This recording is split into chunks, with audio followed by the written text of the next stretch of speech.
भारती शिक्षा संस्थान आदर्श विद्या मंदिर जोधपुर महानगर ऑनलाइन अध्यापन योजना में भैया बहनों का हार्दिक स्वागत और अभिनंदन। कक्षा 9वीं विषय हिंदी।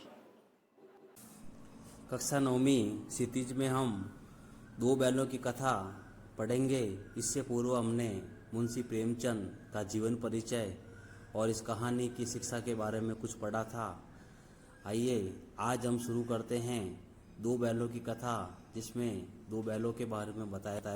प्यारे भैया और बहनों, अभी तक हमने मुंशी प्रेमचंद द्वारा रचित दो बैलों की कथा में इस कहानी को प्रारंभ किया था। कहानी के प्रारंभ में दो बैल हीरा और मोती, जिनको जूरी का साला गया अपने घर पर लेकर चला गया था, लेकिन दोनों बैल वहाँ पर रह नहीं पाए और दोनों ही बैल दो बार वहाँ से भाग चुके थे। जब वे दूसरी बार वहाँ से भागे तो दोनों बैल एक रास्ते में एक खेत के पास आकर रुक गए और वहाँ आकर उन्हें बहुत तेज भूख लगी। एक मटर के खेत में दोनों ने मिलकर मटर खाए, आपस में बैठकर बातचीत की, उछलने कूदने लगे। इसके बाद इस कहानी का भाग 3 प्रारंभ होने जा रहा है।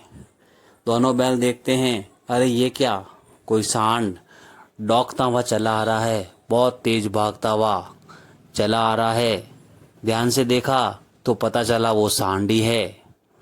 दोनों मित्र के सामने वो सांड आकर खड़ा हो जाता है। दोनों मित्र बगले झांक रहे हैं, एक दूसरे को देख रहे हैं कि अब क्या किया जाए, क्योंकि सांड पूरा एक हाथी की तरह नजर आ रहा था, बहुत ही मजबूत। यदि उससे भिड़े तो जान से हाथ धोना पड़ सकता है, लेकिन यदि ना भिड़े तो वो सांड उनको मार डालता। ना भिड़ने पर जान भी बचती हुई नजर नहीं आ रही थी, क्योंकि वो इन्हीं की तरफ आ रहा था। बहुत ही भयंकर सूरत उस सांड की थी।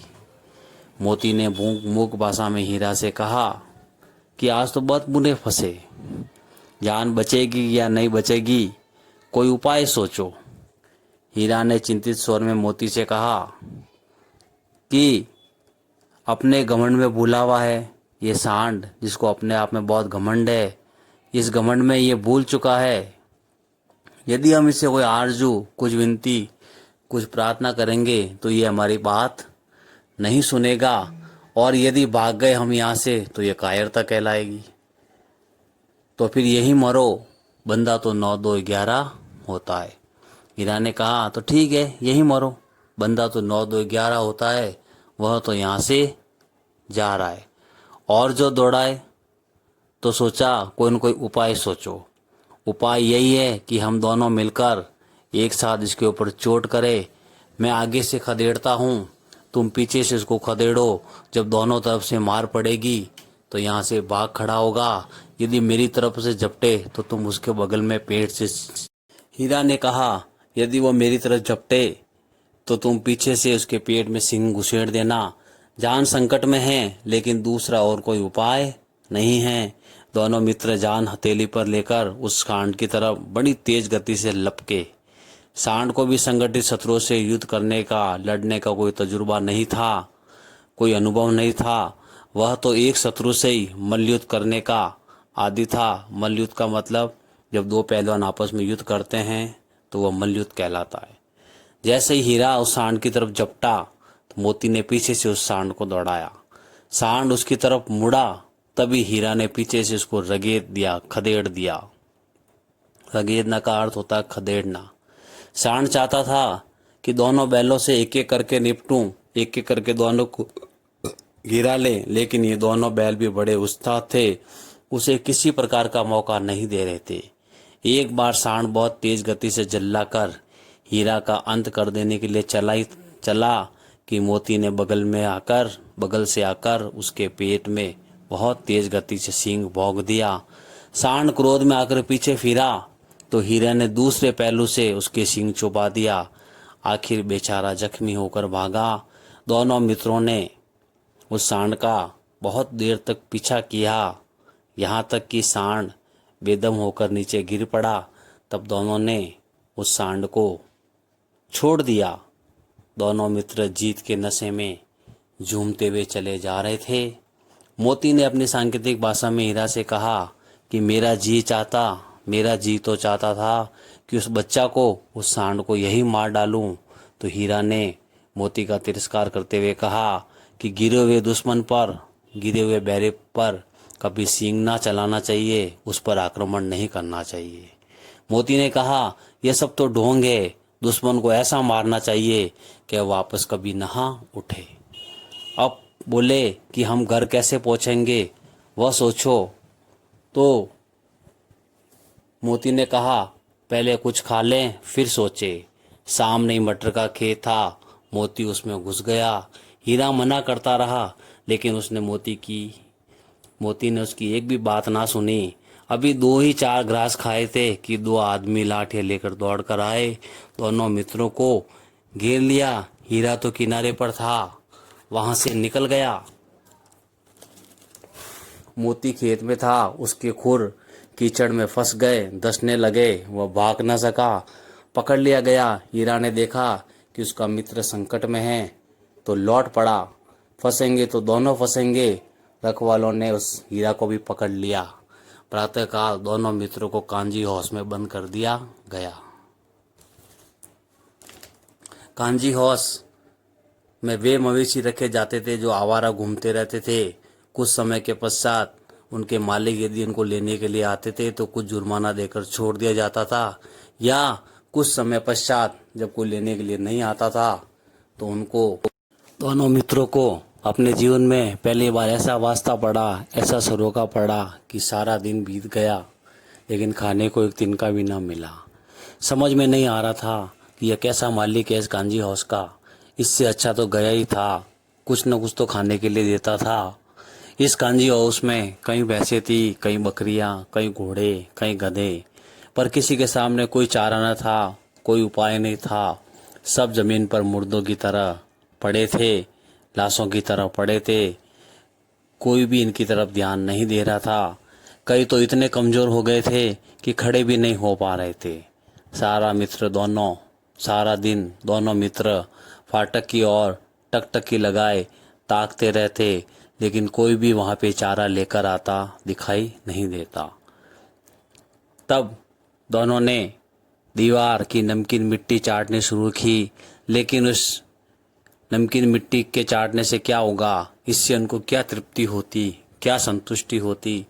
रात को भी जब कुछ भोजन न मिला तो हीरा के दिल में विद्रोह की ज्वाला दहक उठी, भड़क उठी, और वो मोती से बोला कि मोती, अब तो मेरे से बिल्कुल नहीं रहा जाता। मोती ने सिर लटकाते हुए जवाब दिया, मुझे ऐसा मालूम हो रहा है कि प्राण निकल रहे हैं, ऐसा लग रहा है कि हमारे प्राण निकल जाएंगे। तो हीरा ने कहा कि इतनी जल्दी हिम्मत ना हारो भाई, यहाँ से भागने का कोई न कोई उपाय हमें निकालना चाहिए। दोनों बैल वहां से भागने का उपाय निकालने लगे, सोचने लगे। तो बोले आओ दीवार तोड़ चले। हीरा ने कहा आओ दीवार तोड़ डालें। तो मोती ने कहा मुझसे तो अब कुछ नहीं होगा, बस इसी बूते पर अकड़ते थे ना, सारी अकड़ निकल गई। बाड़े की दीवार कच्ची थी लेकिन हीरा तो मजबूत था ही। अपने नुकीले सींग दीवार में गड़ा दिए और जोर से दीवार को मारा तो मिट्टी का एक बहुत बड़ा चिप्पड़ टुकड़ा मिट्टी का बाहर निकल आया। फिर तो उसकी हिम्मत इतनी बढ़ गई कि उसने दौड़ दौड़ कर दीवार पे कई चोटें की और हर चोट में थोड़ी थोड़ी करके मिट्टी गिराने लगा।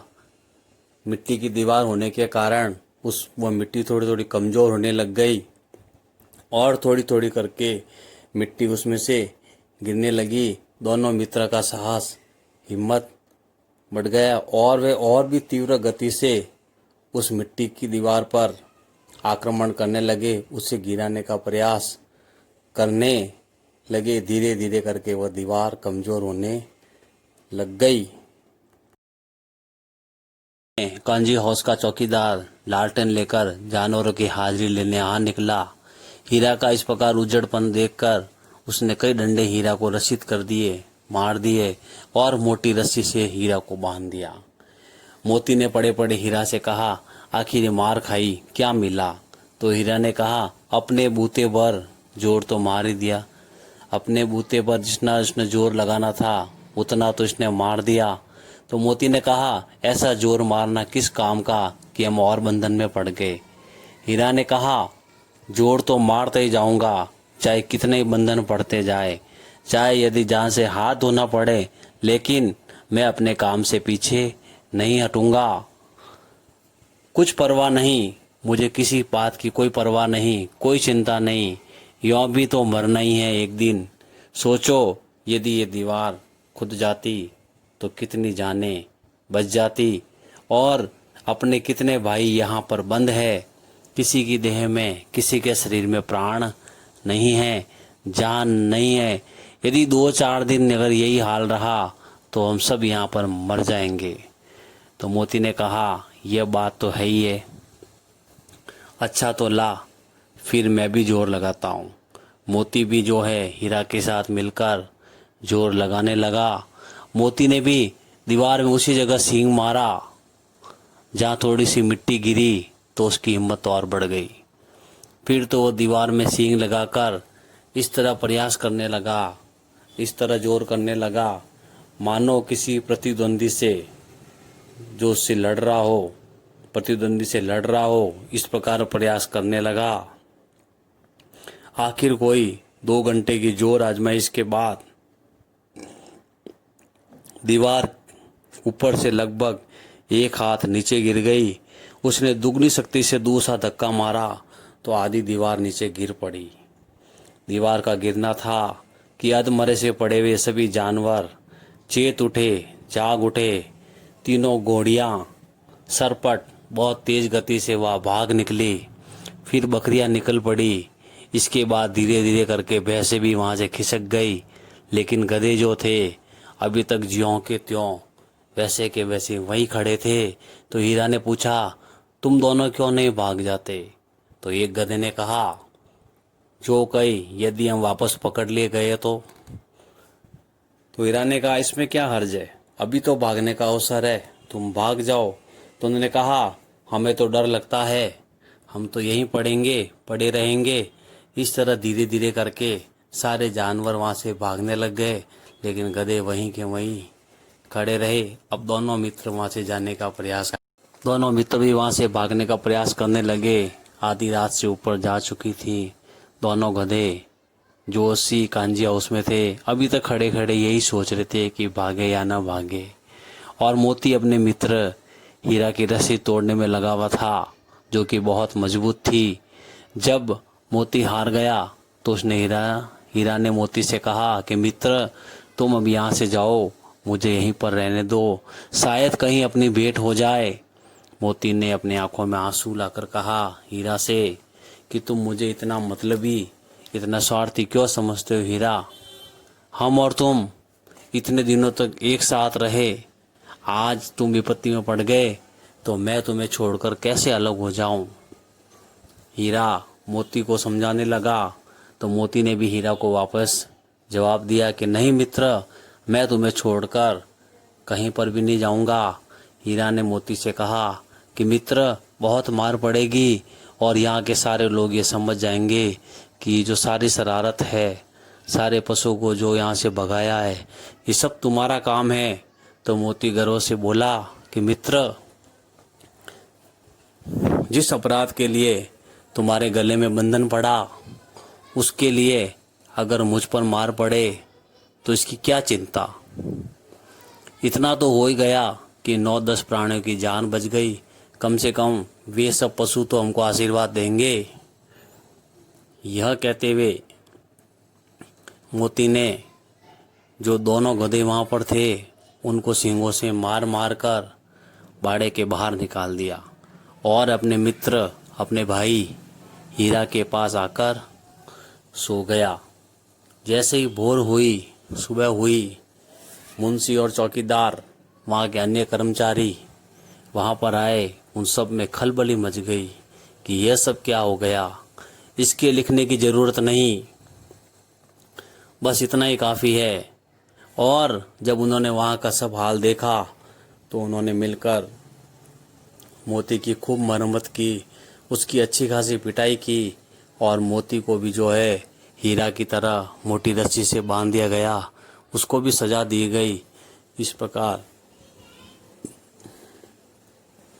अपने दो बैलों की कथा का यह भाग 2 और 3 और 4 समाप्त हुआ। आगे आने वाले वीडियो में हम भाग 5 को समझने का प्रयास करेंगे और कहानी को ख़त्म करेंगे। हम सभी भी घर पर इस कहानी को पढ़ेंगे, समझेंगे और जानने की कोशिश करेंगे। धन्यवाद।